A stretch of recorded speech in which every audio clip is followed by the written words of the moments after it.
Output अच्छा आया और आई स्टार्ट अगेन। इस वीडियो से मैंने जो ऑब्जर्व किया कि जब हमने पॉजिटिव रीइंफोर्समेंट किया तो आउटपुट अच्छा भी आया और जो कोच है, जो उनके मार्गदर्शक हैं, उन्होंने उनकी अचीवमेंट्स को पॉइंट आउट किया, लाइक 4 आउट ऑफ 9, ना कि उनके जो मिस हुए 5 आउट ऑफ 9 आपने मिस कर दिए, ऐसा नहीं बोला। उन्होंने बोला कि आप 4 आउट ऑफ 9। और दूसरा, जब नेगेटिव रीइंफोर्समेंट हुआ, नेगेटिव एनवायरनमेंट था, वो कर रहे थे, तो जो प्रशिक्षक था, जिसको आधा था, उसका भी कॉन्फिडेंस थोड़ा सा हिल गया और उसका आउटपुट कम आया। फिर भी आउटपुट कम आने पर भी जो कोच थे, उन्होंने उसने जितने हासिल किए उसका ही जिक्र किया। Thank you. तो हमने अभी देखा कि मैम ने कुछ बिंदुओं पे बात की कि एक होती है क्षमता और एक मोटिवेशन और एक पॉजिटिव अप्रोच जो होती है कोच की, वो नोटिसेबल है इसमें। एक और रिस्पॉन्स लेंगे आरडी मित्तल सर।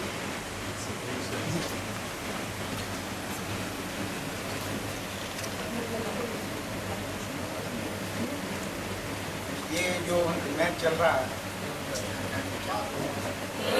रहा है, उसमें पॉजिटिविटी सोच के साथ जो कोच है वो उसको पॉजिटिव रिस्पॉन्स देता है, जिससे उसकी मानसिकता पॉजिटिव होती है और वो उसमें असफल होने पर भी वो सफलता का प्रयास करता है और उसको रिस्पॉन्स मिलता है।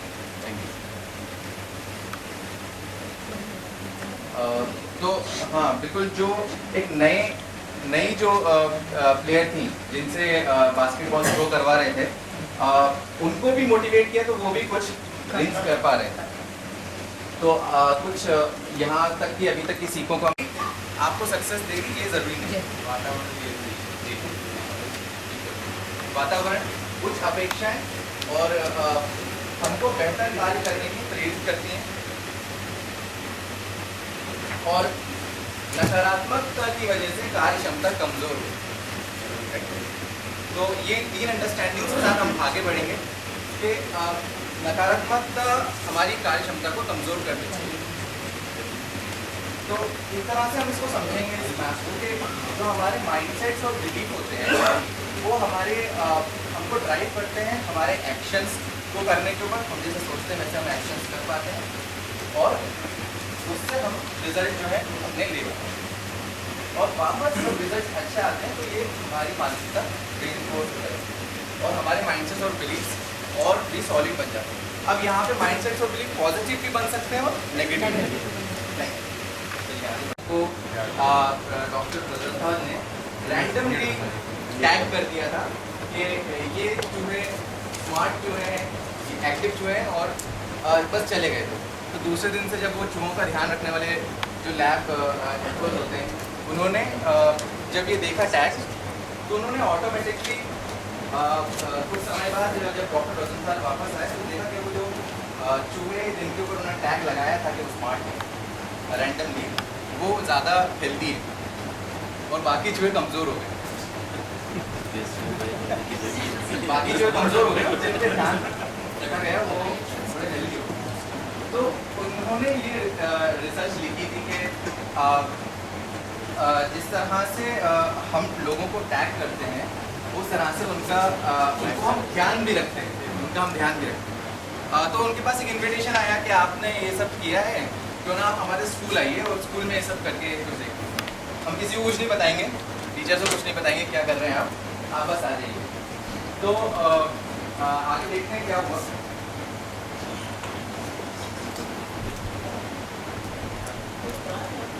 So a couple weeks after this science journal was published, I get this letter from Lord Jacobson, who's the school principal in South San Francisco. And he said, if you ever graduate to real kids in a real school, have I got a school for you? So I was on the and said, I've created better items. My test is better because I can identify academic movement. Maybe not the students with the best grades now, but the ones that will make the most progress this year. अभी तक का थोड़ा सा एक idea दे दूं। Turns to the student 1 year later. उन्होंने साथ में एक बात और बताई कि जो बच्चे मैं चुन रहा हूँ इस समय आपको लग नहीं रहा होगा कि ये स्ट्रॉन्ग बच्चे हैं, स्मार्ट बच्चे हैं, लेकिन आप मेरी बात पे विश्वास रख दीजिए और 1 साल इनके ऊपर काम कीजिए, फिर 1 साल बाद वो रिटर्न वापस आते हैं। And gives the same students the same exam. And what they found is the bloomers do way better than the other students. In some of the classes, they more than doubled the progress of the students not on the list. So the teachers are amazed. They're like, wow, how do you identify a bloomer? Like, what's the secret to this test? And he goes, I just gave you 20 random names. Think about that. Just like in the rat study, the students weren't aware of the label, but the teachers were. And when they analyzed the data, what they find is, yeah, this label, this expectation becomes true, because once again, it changes the way that the teachers treat the students. They would actually treat the bloomers a little bit better. They would create a warmer climate and teach them more challenging material. That was an important mediating mechanism, is you teach more stuff to those who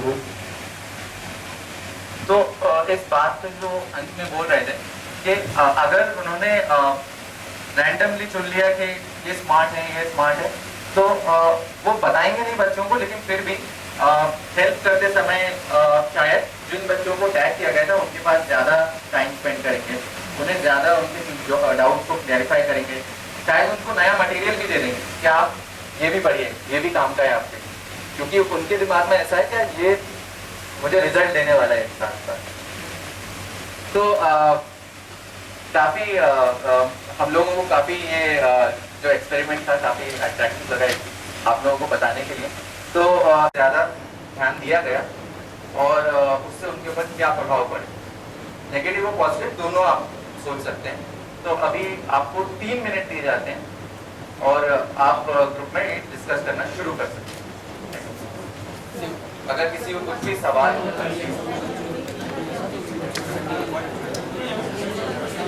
जो सभा का एक value है respect, उसका सब ध्यान रखें और जिसको भी बोलने का मौका मिला है उससे पूरे ध्यान से सुने। कुछ भी इम्पोर्टेंट सभी को नमस्कार। 93 की एक घटना थी मेरे स्कूल की। स्कूल में खेल का प्रोग्राम हो रहा था और एक बच्ची जो है वो 100 मीटर की दौड़ के लिए भाग ली थी और उसने दौड़ा और वो बच्ची जो है 4th रैंक में आई थी। उस समय क्या हुआ था कि विकासखंड से कुछ बीटीआई लोग भी आए हुए थे। उसने उस बच्ची को लिया, बोले ये बच्ची जो है ना ये टॉप कर सकती है, इसको है ना शूज मत पहनाओ, तो ये बच्ची दौड़ेगी। और वो बच्ची कभी बिना शूज के दौड़ी नहीं थी, लेकिन उस दिन उनने उसको जो मोटिवेट किया तो आप बिलीव नहीं करेंगे कि वो जिले लेवल के बाद राज्य स्तर तक गई थी। उसकी क्षमता जो थी, शूज नहीं पहनाने की क्या रीजन क्या था उसके पीछे? अब ये सर ये तो वो जानेंगे, लेकिन उनने जो उसको देखा था, जो ऑब्जर्व किया था कि ये शूज पहन के दौड़ रही है तो ये इसकी रैंक नहीं आ पा रही है, लेकिन अगर ये प्रॉब्लम इसकी दूर करेंगे तो ये दौड़ेगी। और वो बच्ची जो है वो वहां तक गई थी। Thank you for sharing sir. बिल्कुल। कोई और हाथ खड़े कीजिए। सर धारणाओं के बारे में ऐसा है कि अभी उस समय से जब मैं अपनी स्कूल में काम करता हूँ, वैसे मैं बड़ा प्रभावित रहता हूँ कि क्राइम सीरियल या क्राइम सीबीआई वगैरह की वर्किंग से। हमने उनको देखा उनकी वर्किंग में कि वो कहती हैं कि किसी न किसी को अगर लीड करने देते किसी काम। यानी एक्सीलेंस में जब मैं काम करता हूँ विभिन्न कार्य आते हैं, क्योंकि निश्चित है उनके टीचिंग स्टाफ के कार्य से हम सारे प्रिंसिपल्स की धारणा बनती है कौन कैसा काम कर सकता है। अभी IIM में गए थे, रेड उसमें किसको रखना है, ग्रीन में किसको रखना है, येलो में किसको रखना है। अभी मैं ऐसा करता हूँ, कोई काम निदाना को परीक्षण आया, हमें बताना बहुत जरूरी है, इसमें गलती की कहीं कोई संभावना। एक ऐसे टीचर्स को जो लगभग गलती ना कर सके उस टीचर को लीड करने दिया। अभी साइकिल एक आया आपका कि बच्चियों की लाइसेंस बनना है, मुझे पता है कि इसमें अगर थोड़ा बहुत भी अगर हो सकता है तो चलेगा। इसके लिए मैंने जो महिला टीचर थी, 2 माह पहले वाली टीचर थी, उसको लीड करने दिया। तो धारणाएं उनके काम से तो बनती हैं, इसमें तो सही है। और टैग अगर हम जब करेंगे किसी को टीचर्स को 2 माह 3 माह के टीचर्स भी उनको भी आप वर्किंग देंगे तो निश्चित तौर पे वो कार्य करते हैं और उसको सफलता मिलती है। धन्यवाद for sharing sir. Principal excellence higher secondary school number 1 में सर हमारा एक्सपीरियंस ये रहा है कि जब हमारे विद्यालय में बच्चे एक्सीलेंस होने के नाते इतनी ज़्यादा जो अभी पीएस में कह रही थी कि हमें प्राइवेट से गवर्नमेंट की तरफ आना चाहिए, वो स्थिति है। 9th क्लास के लिए भी इस बार हमारे यहाँ 2000 से अधिक बच्चों ने एडमिशन के लिए अप्लाई किया है ऑनलाइन और एग्जाम। सबसे बड़ी बात जो हम अपने विद्यालय में करते हैं, जैसे ही हमारा हाफ ईयरली रिजल्ट आता है उसके बाद हम 10th और 12th के कुछ सिलेक्टेड बच्चे उनके 2 सेक्शंस अलग बना देते हैं। उन बच्चों से हम ये अपेक्षा रखते हैं कि यह बच्चे हमारे स्टेट मेरिट में आएंगे और यह बच्चे हमारे डिस्ट्रिक्ट मेरिट में आएंगे, स्थान बनाएंगे। उन बच्चों को हम अलग से 3 से 4 माह हमारे टीचर्स भी, हम सभी लोग उनका विशेष ध्यान रखते हैं। हमारा जो रिजल्ट होता है वो हमेशा 100% आ रहा है विगत 4 सालों से। और लास्ट ईयर का चूंकि जनरल प्रमोशन की स्थिति बन गई थी, इससे पहले हर वर्ष 2020 में हमारे यहाँ के 7 बच्चे स्टेट मेरिट में थे और 37 बच्चे 95+ थे और वो सभी बच्चे भोपाल और इंदौर स्कूलों में जाने के लिए उन्हें चांस मिला, लेकिन 37 में से केवल 22 बच्चे गए, 15 बच्चे हमारे यहाँ फिर रह गए। सुपर 100 वो भी उन्होंने छोड़ दिया है और 100% हम हर साल दे रहे हैं। आप लोगों ने कहा बहुत अच्छा कहा, लेकिन परमानेंट इफेक्ट का मतलब ये है कि हम लोग अनायासी ये सोचकर कौन अच्छा है कौन बुरा है इसको नहीं देखते। अगर हम किसी को सामान्य रूप से किसी को टैग कर देंगे कि ये बहुत अच्छा है तो अनायास सारे लोग उसकी ओर ध्यान देने लगते हैं और वो अच्छा ना होते हुए भी बहुत अच्छा कर जाते हैं। ये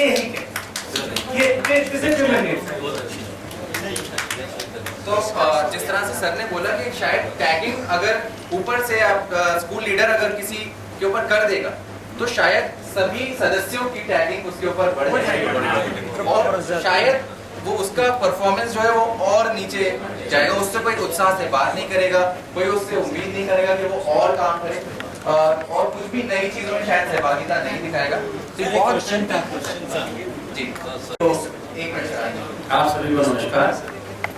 माई सेल्फ केसी मालिक, प्रिंसिपल आगर महुआ। इस साल मैंने वाकई ट्रेनिंग के बाद में एक नया एक्सपेरिमेंट किया।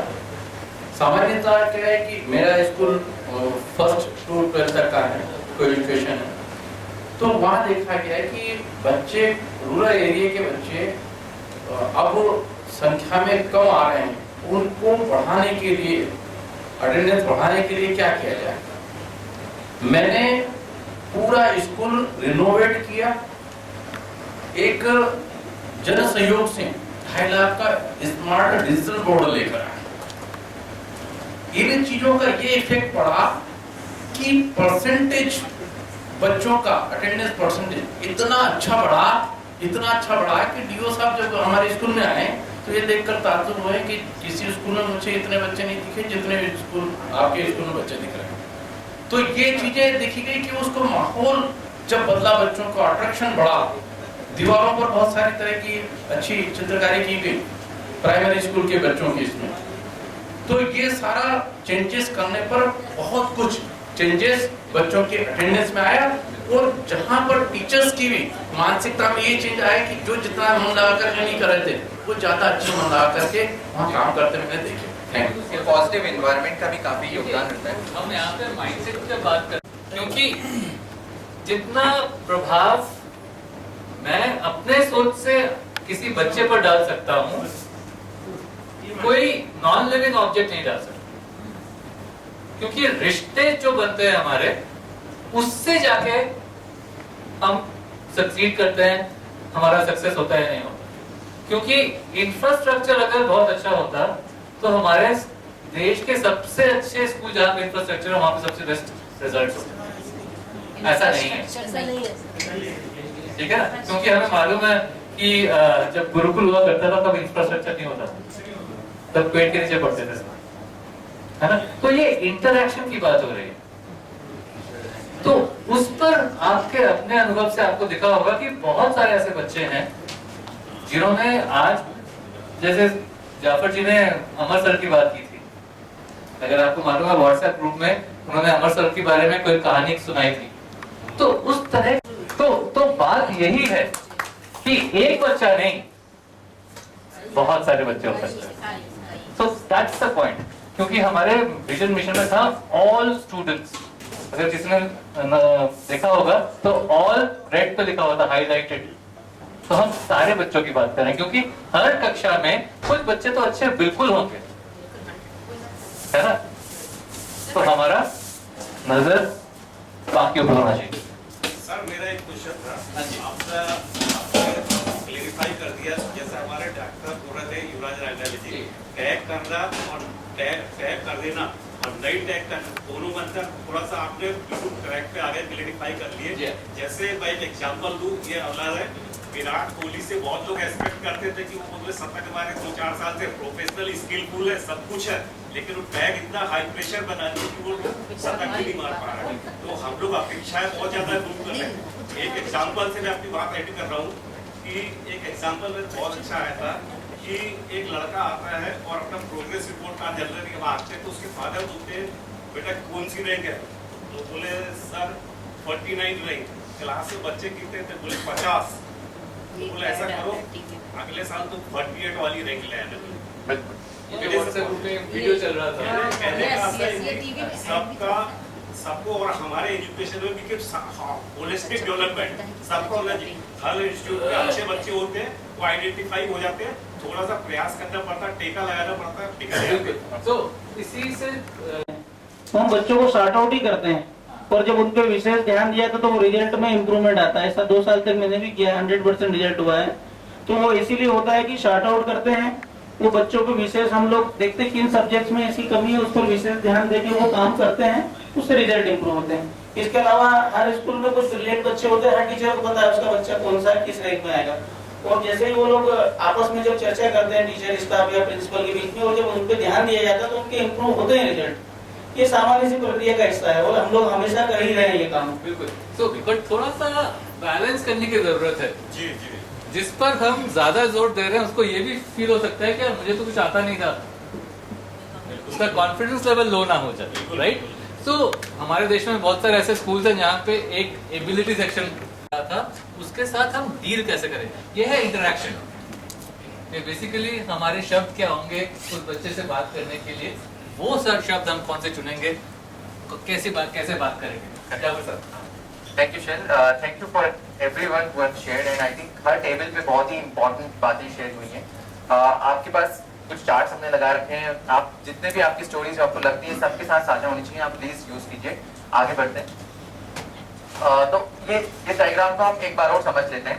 रिजल्ट दिखते हैं तो हम मोटिवेट होते हैं और हमारे जो वापस हमारे माइंडसेट और बिलीफ है वो स्ट्रॉन्ग। तो एक तरह से हम कह सकते हैं कि जो हम मानते हैं सदस्यों के बारे में वो सच हो जाता है बच्चों के बारे में, चाहे इंडिविजुअल्स के बारे में, राइट? वो एक टाइम के बाद सच हो सकता है। हमने बात कर ली पेड़ों से बास्केटबॉल, अब हम विचारें कि ग्राउंड पे भी आ गए, शिक्षा विद्यार्थियों के ऊपर क्या असर दिखता है, बहुत एक्सपेरिमेंट भी देख लिया। तो अब हम आगे बढ़ते हैं और तो एक हम दोनों क्वेश्चन को एक साथ ही डिस्कस कर लेते हैं। हमें पता है कि लंच का समय हो गया है, बट आपसे 10 मिनट और लेंगे, बहुत ही इंपॉर्टेंट डिस्कशन है, उसके बाद हम लंच की तरफ जाएंगे। अगला क्वेश्चन, हाँ, ये दोनों क्वेश्चन जो है आप अपने ग्रुप में डिस्कस कीजिए। हम ज़्यादा समय नहीं देंगे, 2 मिनट हमारे सुना करके कर सकते हैं। अपने लोकल हीरोज हैं उनको बुला करके उनको जो है इंटरेक्ट कर सकते हैं, उनको बातचीत कर सकते हैं उनसे, या अपने जो एक्स स्टूडेंट निकल चुके हैं जो अपने विद्यालय के जो अच्छे पदों पर पहुंच गए या उन्होंने अच्छा काम किया, उनको थोड़ा सा बुला करके विद्यालय में उनसे इंटरेक्ट करा करके उनको ये कर सकते हैं, अपेक्षा कर सकते हैं।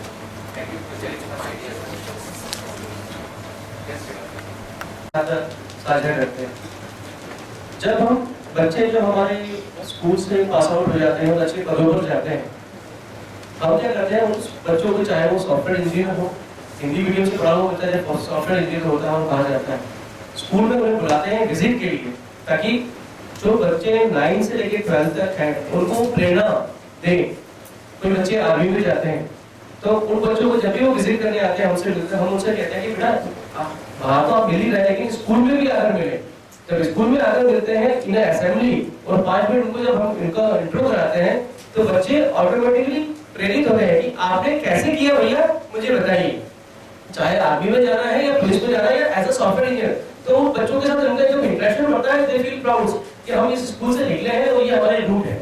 और उनसे यही कहते हैं कि आप जब भी आए कम से कम स्कूल में 5 मिनट के लिए विजिट के लिए आए, ताकि ये आपका रूट है और इन बच्चों को आप कुछ देकर जाएं।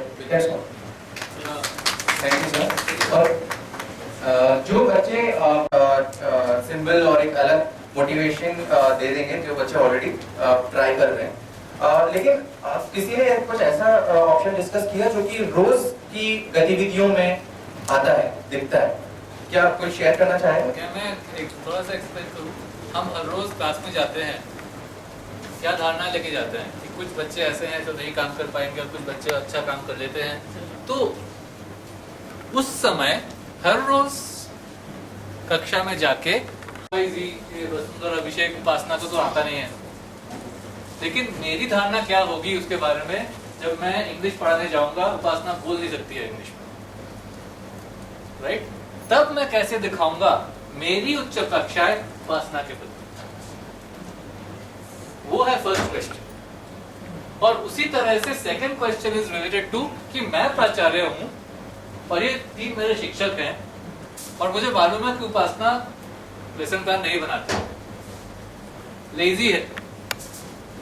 तो मेरी धारणाएं क्या होंगी और मैं किस तरह से उसको एनकरेज कर सकता हूं, मेरी अपेक्षाएं क्या है उसके प्रति, राइट? तो 2 सिचुएशन जो है हर रोज लागू होती है हमारे कक्षा हमारे स्कूलों में, राइट? तो ये दोनों प्रश्न उसके साथ जुड़े हुए हैं, राइट? तो उसके बारे में हम सोचते हैं। सर माधवी जी, उपासना जैसे आपने बताया अंग्रेजी नहीं बोलती, तो उपासना को मैं बहुत छोटे छोटे से क्वेश्चन दूंगी, यस, तो थोड़ा मोटिवेट करूंगी कि अरे वेल डन, वेरी गुड, बहुत बढ़िया उपासना, कल हम और इससे डिटेल में थोड़ा और बात करेंगे। इस तरह से मोटिवेट कर सकते हैं। और जो टीचर्स जो लेसन प्लान नहीं बनाते हैं उनको भी हम छोटे छोटे गोल्स देंगे, पर डे के छोटे छोटे गोल्स देंगे तो प्रॉब्ली विल अचीव अ बिगर गोल। तो this is a very specific example कि हम कैसे कर सकते हैं। हाँ जी सर। अभी 2 साल से कोरोना था, वो बात अलग है कि जैसे क्लास में जाएगा, हमने बच्चों से टीचरों से कह के रखा है कि आप जाके सबसे पहले बच्चों को चाहे 1 मिनट की या 2 मिनट की मोटिवेट कोई कहानी सुनाइए, इस तरह से सुनाइए और उन बच्चों को फोकस करिएगा जो नहीं करते हैं कि भाई क्या करोगे तुम आज, क्या कुछ करना चाहते हो नया या करना चाहते हो। यही चीज़ हम अपने टीचर के ऊपर करते हैं। हम जानते हैं कुछ टीचर नहीं करते, हमको पता है, लेकिन हम उसको मोटिवेट करते हैं कि भाई तुमको ये काम करना, तुम ही कर सकते हो इस काम, तो वो उससे बहुत ज़्यादा उसको बोल लगता है कि हाँ मैं कर सकता हूँ। उसको भी लगने लगता है कि मैं भी स्कूल में मेरा कुछ ना कुछ वैल्यू है।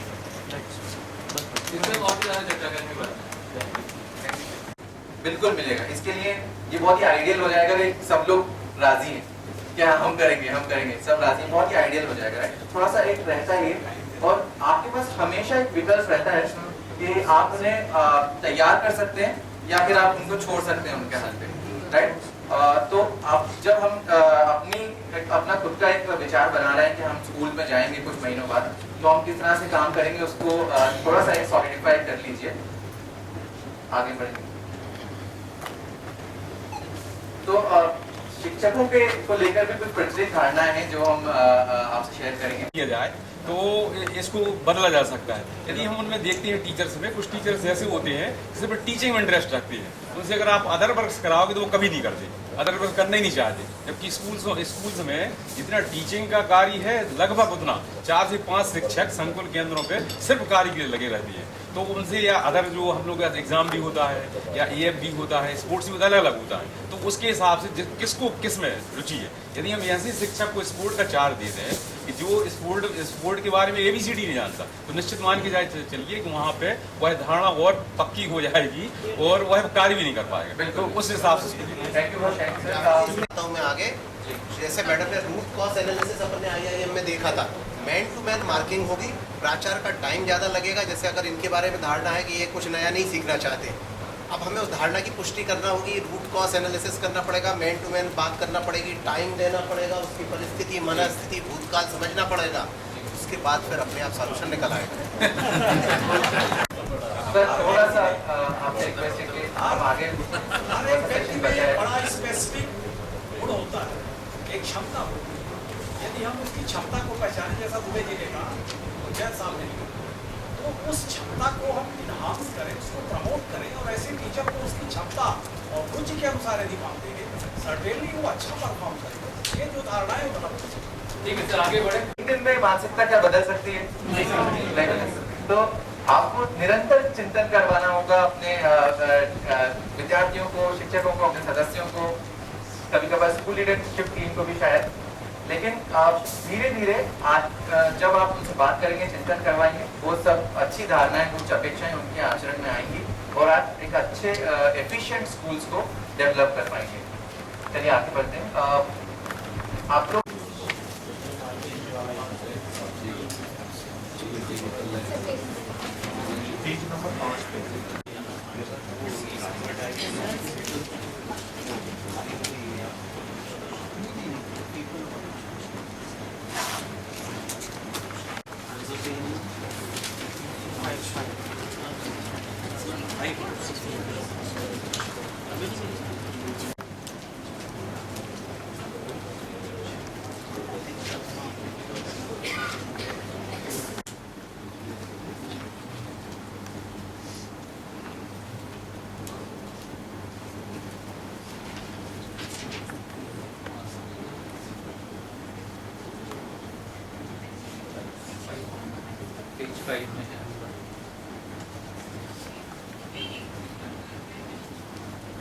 जाएंगे, ठीक है।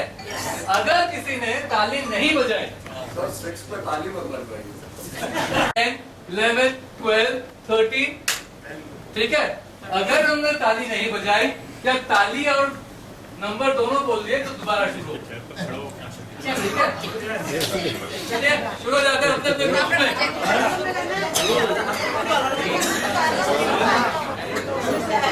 भाई 7 का और हम सब 7 का कर रहे हैं, राइट?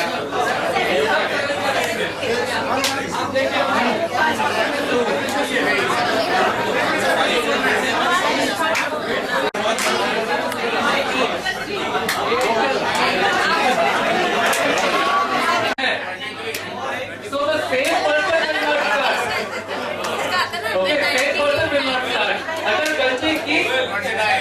अगर जो गलती हुई तो कोई और शुरू करेगा बात करें। एक रिकैपिचुलेशन कर लेते हैं। सबसे पहले हमने क्या किया था? आज सुबह जब यहाँ पे आए तो सबसे पहले क्या किया? रजिस्ट्रेशन किया। बहुत बढ़िया। उसके बाद नियम बनाया। उसके बाद अच्छा ठीक है, कोई बात नहीं। हाँ, आप ग्रुप में बैठे, फिर मैडम का स्वागत किया, रश्मि मैम का स्वागत किया, ग्रुप के नाम लिए कोई बात नहीं। क्या क्या किया? मैंने यही नहीं पूछा कि सीक्वेंस में क्या किया। मैडम ने जो बताया वो आपने सुना, खुशवा जी ने बताया, ठीक है। सॉरी, नॉर्म्स बनाए, सत्र के नियम बनाए हमने। आइसक्रीम स्टिक बहुत इंपॉर्टेंट चीज है, आइसक्रीम स्टिक बनाया हमने।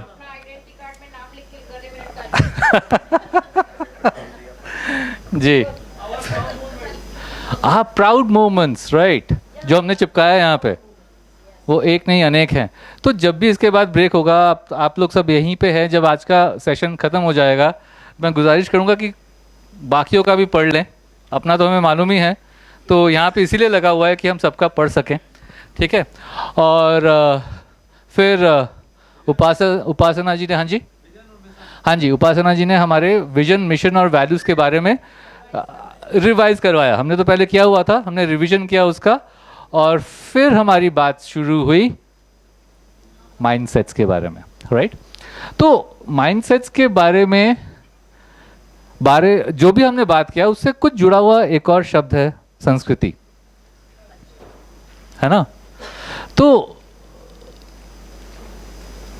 हमारा कल्चर स्कूल में अगर पॉजिटिव रहे तो क्या क्या हो सकता है। खराब हो गई, पेट में दर्द होना शुरू हो गया, तो ऑब्वियसली तो डिस्टर्ब थे ही, अब हमको लेके जाना पड़ेगा अस्पताल। तो सुबह सुबह उन्होंने बोला कि सुमन तुम तैयार हो जाओ, दादी को लेके अस्पताल चलते हैं, और फिर अस्पताल से जब निपट जाएंगे वहाँ से फिर हम स्कूल चले जाएंगे। तो सुमन भी तैयार हो गई है, वो भी सोच रही है कि यार स्कूल में जाके क्या होगा क्या नहीं होगा। तो सुमन और उसके पिताजी और उनकी दादी अस्पताल की तरफ गए और अस्पताल पहुँचे। तो अस्पताल पहुँच के यूजुअली हम सबसे पहले किससे मिलते हैं? रिसेप्शन में मिलते हैं। रिसेप्शन में कोई नहीं था। फिर उन्होंने ढूंढना शुरू किया, जी कहाँ पे डॉक्टर बैठते हैं। सब लोग इधर उधर भाग रहे हैं, लेकिन डॉक्टर कहाँ बैठते हैं वो नहीं पता चल रहा है। तो थोड़ी देर बाद उनको एक नर्स जाती दिखी, तो उनसे पूछा कि भैया पेट के डॉक्टर कहाँ बैठते हैं, बता दीजिए। तो बोले कि आपने अपॉइंटमेंट नहीं लिया, अपॉइंटमेंट लेकर आना चाहिए था आपको। तो ये सुन के पिताजी को लगा कि यार मेरी गलती होगी, मैंने पूछ लिया इनसे। और फिर अंत में जब उनको कोई नहीं मिला, किसी ने बोला कि उस गली में उसके लास्ट कमरे में डॉक्टर साहब आएंगे, वहाँ बाहर जाके बैठ जाइए। उनकी माँ यहाँ पे पेट में दर्द, डॉक्टर साहब नहीं है, और सुमन के स्कूल में बुलावा आया है। ठीक है, कहीं पे कोई साइनेज भी नहीं है कि कहाँ पे क्या होता है। अगर कहीं पे जाके रिपोर्ट लेनी होती है या कहीं पे जाके इंजेक्शन लेना होता है, कुछ भी नहीं लिखा हुआ। सो समझ रहे हैं कि यार क्या हालत हो रही होगी उनको। दुकान में भी नहीं गए क्योंकि दुकान खुली नहीं सुबह से। तो वहाँ पे इंतज़ार करने बैठ गए वो। 9:30 के आसपास डॉक्टर साहब आए, 2 मिनट मिले, दवाई लिखी और फिर बोला कि जाओ ये दवाई खाओ, उसके बाद में आना। तो obviously there was a feeling of dissatisfaction कि क्या है ये। सुबह 8, 8:30, 8:15 बजे आए, 9:30 बजे डॉक्टर मिले, 2 मिनट मिले, और फिर तो खैर वहाँ से जल्दी से निकल के माँ जी को घर पे छोड़ के फिर वो विद्यालय की तरफ गए। विद्यालय में जाके कहाँ हमारे प्राचार्य जी? प्राचार्य जी नमस्कार। सुमन, आप देखिए हम विद्यालय में जाके क्या होता है। सुमन तुम क्या करती हो यार? हर महीने मुझे स्कूल में आना पड़ता है, और फिर घर पे नहीं पढ़ती हो, स्कूल में नहीं पढ़ती हो, क्यों बुलाया जाता है मुझे यार? सोचा करो यार, बहुत परेशानी होती है। प्राचार्य जी नमस्कार। अब क्या है, अब सुमन के बारे में क्या बोलेंगे आप? हर महीने मुझे यही सुनने को मिलता है, वो नहीं पढ़ाई करती है। मुझे नहीं सुनना है, क्योंकि उसका कुछ नहीं हो सकता है, क्योंकि मैं बिल्कुल डिससैटिस्फाइड हूँ, कुछ नहीं हो सकता। आपको क्या कहना है बताइए। जी एक्चुअली हमने आपको स्कूल आज सुमन की कोई बुराई करने के लिए नहीं बुलाया है। जी, हमने कोई भी बुराई करने के लिए सुमन को आपको नहीं बुलाया है। एक्चुअली आज हम आपसे मिलके ये बात समझाना चाहते थे कैसे मैं एक प्राचार्य के तौर पे और कैसे उपासना जी एक शिक्षक के तौर पे सुमन को और सपोर्ट दे सकते हैं। तो सपोर्ट मिल सकता है? जी बिल्कुल, हर बच्चे को सपोर्ट मिलना चाहिए और मिल सकता है। और हमारे स्कूल में हम इसकी सुनिश्चित करते हैं इस बात को कि सुमन को जो भी परेशानी आ रही है हम उसमें सुमन को मदद करें और ये जानने की कोशिश करें कि सुमन किस चीज़ में अच्छी है। सर, क्या आप जानते हैं कि सुमन अपनी कक्षा में सभी बच्चों की मदद करती है? क्या आप जानते हैं कि वो हम हर दिन की शुरुआत एक स्किट से करते हैं। वो सभी बच्चों को बुलाकर उन सब से स्किट करवाती है, उसके लिए स्क्रिप्ट लिखती है सर वो। ऐसा क्या? आपको नहीं मालूम होगा शायद। नहीं, बिल्कुल नहीं मालूम है। मुझे तो लगता है कि कुछ भी नहीं करती है। क्योंकि सर शायद आप उसको बस मार्क्स देकर डांटने में लगे रहते हैं, पर जो उसकी एक्चुअल प्रतिभा है उसको आपने समझा नहीं। ओह अच्छा, तो मुझे क्या करना होगा इसके लिए? सर आप पहले तो उससे बात करिए। आपको बताती है क्या वो स्कूल में क्या करती है? नहीं बताती है कुछ। हाँ, तो अगर आप शायद कैसे बात करेंगे कि वो आपको बताएगी? मैं पूछूंगा हर रोज कि आज स्कूल में क्या हुआ। बिल्कुल जी, ये कर सकता हूँ। और सर उससे पूछिए क्या हुआ और उम्मीद लगाकर पूछिए, ये समझ कर नहीं कि आज स्कूल में कुछ गड़बड़ ही कर कर आई होगी, और जब आप उम्मीद लगाएंगे वो आपकी आवाज़ में भी दिखेगी।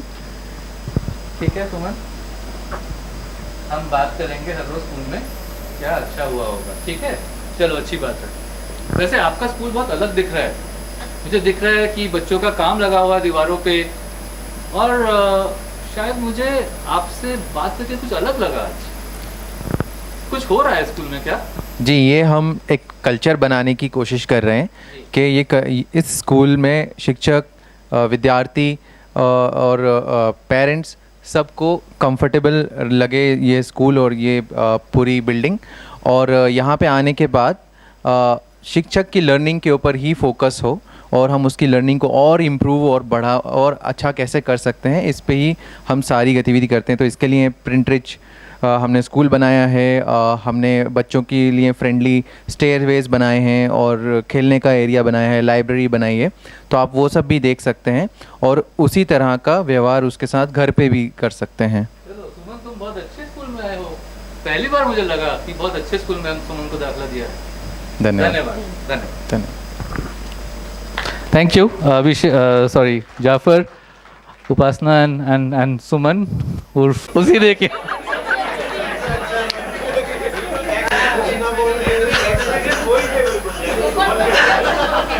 बिल्कुल जी।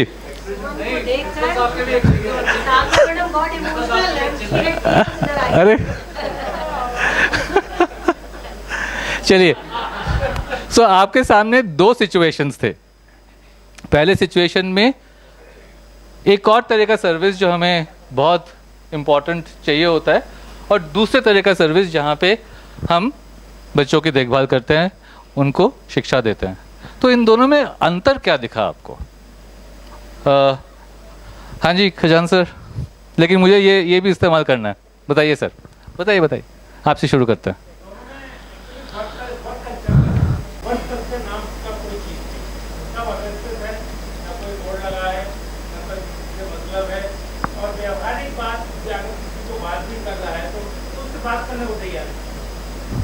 जी, ऐसा लग रहा है कि जो भी है वो हैबिट मैनर में है यहाँ पर, और यहाँ का कोई कल्चर नहीं है, और ना यहाँ का कोई नियम सिद्धांत है, ना रूल्स है, ना किसी को का पता है, कुछ भी नहीं। जी हाँ जी सर, जो फर्स्ट देखा गया बात करते हैं अब। जहाँ पर स्वास्थ्य का मामला, तो ये देखा गया है कि उस हॉस्पिटल का स्वास्थ्य बिगड़ा हुआ। ठीक है, जहाँ पर शिक्षा वहाँ देखा है कि उसका स्वास्थ्य बेहतर है, पहले से बेहतर जी। और वो वहाँ का कल्चर जो, हाँ एक मिनट सर, जैन सर एक मिनट। उस कल्चर से उसको सेटिस्फेक्शन हुआ जो कि फर्स्ट टाइम पे हो गया था, डिमोटिवेटेड हुआ था, यहाँ पर मोटिवेटेड। ठीक है, सुबह से हमने काफ़ी लोगों की बातें नहीं सुनी हैं, तो अगर सुबह से किसी ने कुछ नहीं कहा होगा तो क्या वो कुछ कह सकते हैं अभी इस बारे में कि हमने क्या देखा? हाँ जी सर, हाँ जी।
वो डॉक्टर का मैंने जब आपने बताया कि व्यवहार पेरेंट्स के प्रति इस तरह था कि जैसे उसको दुत्कार रहा हो, 2 मिनट में बात करके उससे कह दिया। जबकि हम देखते हैं कई डॉक्टर इतना अच्छा व्यवहार करते हैं कि अगर पेशेंट कितना ही बीमार हो, अगर डॉक्टर ने आपसे अच्छी तरीके से बात कर ली तो पेशेंट 90% सही हो जाता है। तो ये शिक्षा का वो है मतलब। तो ऐसे स्कूल में जब बच्चे निकलते हैं, डॉक्टर बनते हैं, तो उनके साक्षात परिणाम अपन देखने को मिलते हैं। मतलब अभी भी कई डॉक्टर इतने अच्छे हैं, जब अपन दिखाने जाते हैं, प्रिंसिपल अपन जाते हैं, टीचर तो खड़े हो जाते हैं। तो ठीक है, बात को मैं रिएक्ट करूँगा, बट आप पहले बताइए उसके बाद। के लिए कुछ अलग था और अपने बच्चे और स्कूल के लिए अलग था। तो स्कूल ने जो उनको बिहेवियर दिया, जो कल्चर दिया, उससे अच्छे। ठीक है, तो एक बात प्रश्न मेरे दिमाग में आ रहा है, आप नेक्स्ट स्लाइड में जाइए कि स्कूल कल्चर से क्या अभिप्राय है हमारा। अभिभावक विद्यालय में आकर क्या देखते हैं, हमने अभी बात की उसके बारे में। और क्वेश्चन है वहां पे क्या इसका या ये पहले से ही मौजूद होता है। तो खंडेलवाल साहब ने जो कहा कि एक कोई डॉक्टर है जो बहुत अच्छा है, उसके पास जाना हम पसंद करें, तो वो एक इंडिविजुअल हुआ। लेकिन हम एक इंडिविजुअल की बात नहीं कर रहे हैं, हम एक सिस्टम की बात कर रहे हैं। तो प्रश्न हमारे सामने ये है, क्योंकि हमने सभी ने देखा होगा कि हमारे जीवन में एक कोई ना कोई टीचर तो जरूर होगा जिससे हमको इंस्पिरेशन, प्रेरणा मिली होगी, राइट। तो एक शिक्षक स्कूल में पूरे कल्चर को ऐसा नहीं बना सकता, हमें कलेक्टिवली बनाना पड़ेगा अपना कल्चर। तो ये प्रश्न है, लास्ट क्वेश्चन जो है, क्या इसका निर्माण हम कर सकते हैं, हम क्या पॉजिटिव कल्चर बना सकते हैं, can we build positive culture, right. So that is what this session is all about. हमारे समाज में संस्कृति ऐसी है कि जो बहुत कुछ पहले से हमें बताया जाता है, समझाया जाता है, हम वैसे ही करना शुरू कर देते हैं। लेकिन स्कूल में हमारा माइंडसेट, हमारा व्यवहार, हमारे वैल्यूज, मिशन हम सोच समझकर बनाते हैं। हर एक्शन को हम सोचते हैं उसके बारे में, राइट। हर शब्द को हम जो बोलते हैं वो भी उसके बारे में हम सोचते हैं, ठीक है। तो इसी को लेकर हम चर्चा करेंगे नेक्स्ट 1.5 आवर्स, और शायद इसको ही आगे लेके जाएंगे, क्योंकि हम जो भी कुछ करेंगे इन 5 दिनों में, मैम ने बताया कि 3 महीने 6 महीने हम क्या करेंगे। अगर आज जो बात कर रहे हैं, इस बात को अगर इस बात की नींव रख सके अपने स्कूलों में, जहाँ पे आपकी पोस्टिंग होगी, तो फिर बहुत कुछ आगे जाके सॉल्व हो सकता है। तो बात यह है कि सत्र की योजना में यह है कि हमारे स्कूल कल्चर क्या है, ये क्यों महत्वपूर्ण है, क्या इसका निर्माण किया जाता है। आपने सभी ने बोला हाँ, किया जा सकता है। इस कल्चर को निर्माण कैसे करेंगे, कल्चर के निर्माण में कौन भूमिका निभाता है, और लास्ट क्वेश्चन क्या है, विद्यालय के कौन से स्थान और गतिविधियां सकारात्मक कल्चर को दर्शाती है, राइट। ये तो निश्चित रूप से तय है कि कल्चर सेट कौन करता है। अगर कोई एक इंसान कल्चर सेट करता हो सिस्टम में, तो वो कौन हो सकता है, आचार्य, है ना। लेकिन क्यों ये इम्पोर्टेंट, हम बात करते हैं, ठीक है, क्यों इम्पोर्टेंट है, और फिर हम स्कूल के संदर्भ में कल्चर की बात करेंगे, और विद्यालय को सुचारू रखने के लिए कल्चर के कौन से आवश्यक है, इसके बारे में बात करेंगे। नेक्स्ट में चलते हैं, लेकिन क्यों महत्वपूर्ण है।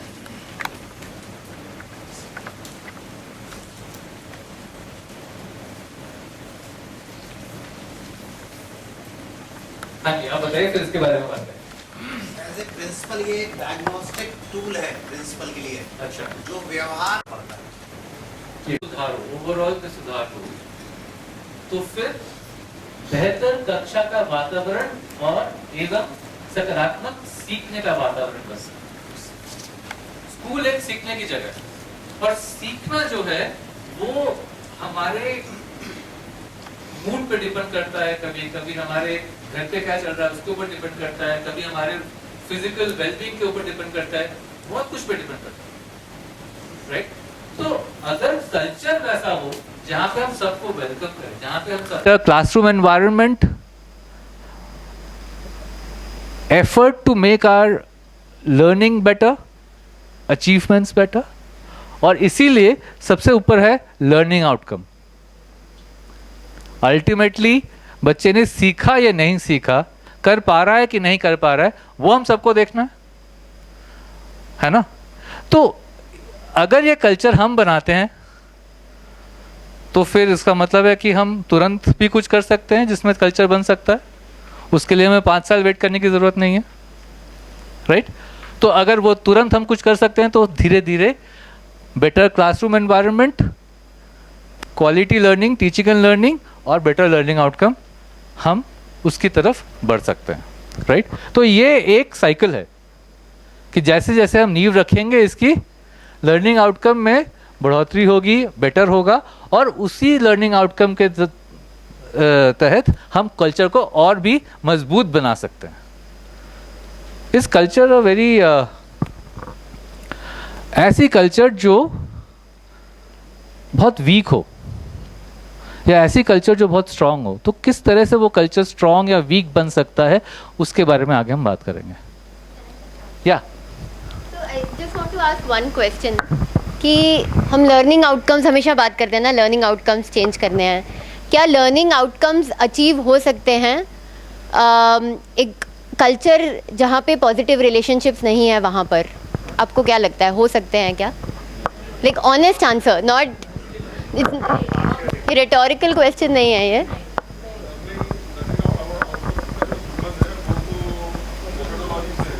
मेथोडोलॉजी से है क्या? कल्चर से रिलेशन है क्या कि क्लास के अंदर शिक्षक और बच्चे के बीच किसका काम? ग्रीव का काम। ओके, बट सर वो ग्रीव के बिना गाड़ी चल सकती है क्या? आवाज़ करेगी। तो वो जो ये एक पिरामिड टाइप का जो बनाया, उससे एक यही चीज़ शेयर करना चाहते थे आपके साथ कि टीचिंग और लर्निंग दोनों जो चीज़ें हैं वो बहुत ही इंट्रिंसिक जो मोटिवेशन होता है उससे ड्रिवन होती हैं। क्योंकि शिक्षक क्लास में आएगा, वो सामने पढ़ा के जा सकता है, लेकिन जब तक उसका सच में मन नहीं करेगा पढ़ाने का, वो अपना सारा काम लेसन प्लान भी लेके आ सकता है, वो सब लिख के जाएगा, मे बी TLM भी लगा देगा, प्रिंट रिच भी बना देगा, लेकिन जब तक एक्चुअली शिक्षक का मन नहीं करेगा कि मेरा ये बच्चे एक अच्छा पॉजिटिव रिलेशनशिप्स, पॉजिटिव कल्चर नहीं होगा, तब तक वो बच्चे के पीछे जो हम एक्सीलेंस की बात कर रहे थे कि मेरे को बच्चों को सिखाना ही है या मेरे बच्चों का ऐसा व्यवहार होना चाहिए, वो नहीं होगा। सेम वे बच्चा आपके सामने वहाँ बैठा रहेगा, वो चुपचाप भी बैठा रहेगा, हम चाहते हैं डिसिप्लिन बैठे, वो बैठे रहेंगे, लेकिन जब तक वो बच्चे का एक्चुअल वो सोचेगा नहीं कि ये शिक्षक मेरे में इन्वेस्टेड है, ये शिक्षक एक्चुअली मेरी केयर करता है, वो तब तक लर्निंग नहीं होगा। वो दिमाग बंद करके भी तो बैठ सकता है, हमें क्या पता। तो वो दैट इज़ द बेस। अगर वो नहीं होगा तो वो शिक्षक टीचिंग लर्निंग नहीं होगी और फिर लर्निंग आउटकम नहीं होंगे। That is the idea. Thank you Upasana. So महत्वपूर्ण क्यों है ये तो शायद साफ है। अगर किसी को कुछ बोलना है इस वक्त, हाँ जी।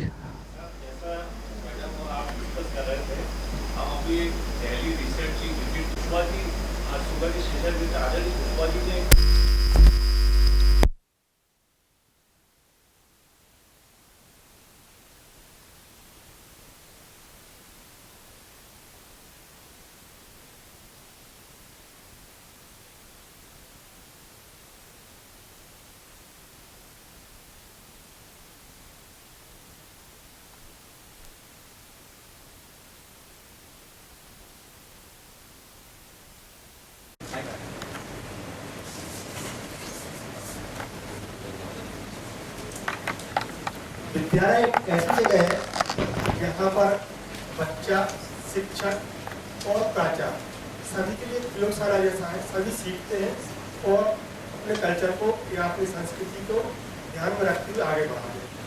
तो इसलिए कल्चर जो है ना विद्यालय में सभी के लिए आवश्यक है।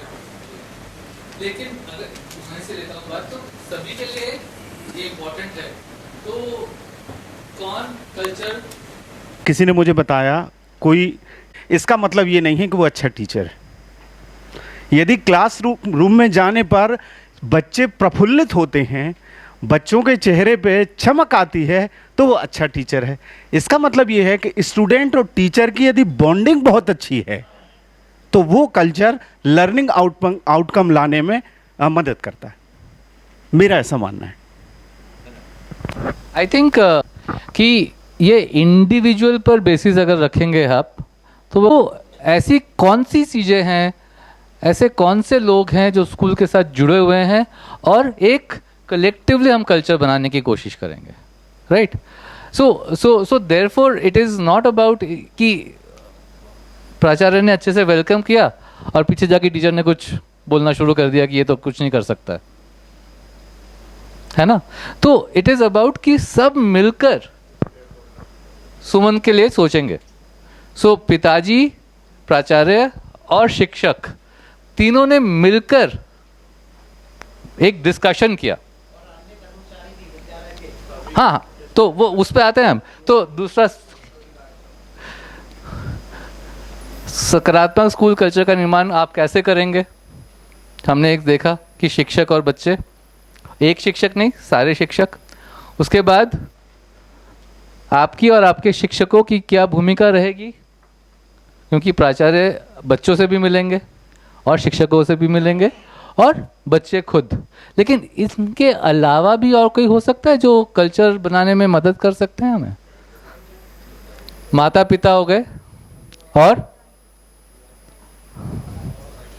अभी सर ने कुछ कहा,